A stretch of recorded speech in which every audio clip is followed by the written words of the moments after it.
అన్నా క్యాంటీన్ పెట్టినప్పుడు ఆ అన్నా క్యాంటీన్కి వాళ్ళకే అప్పచెప్పాం. ఒక చిన్న కంప్లైంట్ లేకుండా బ్రహ్మాండంగా అన్నా క్యాంటీన్ నిర్వహించిన ఘనత కూడా అక్షయ పాత్రదని చెప్పి కూడా నేను మీకు తెలియజేస్తున్నా.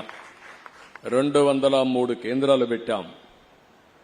ఆ 203 కేంద్రాల ద్వారా పెద్ద ఎత్తున పెడితే ఈరోజు గడచిన ప్రభుత్వం అన్నా క్యాంటీన్ల పైన కక్షగట్టి మూసేసే పరిస్థితికి వచ్చారు. మళ్లీ తొందరలోనే అన్నా క్యాంటీన్లు ప్రారంభిస్తామని చెప్పి మీ అందరికీ హామీ ఇస్తున్నా. దీనికి ఒక స్ఫూర్తి కూడా ఉంది.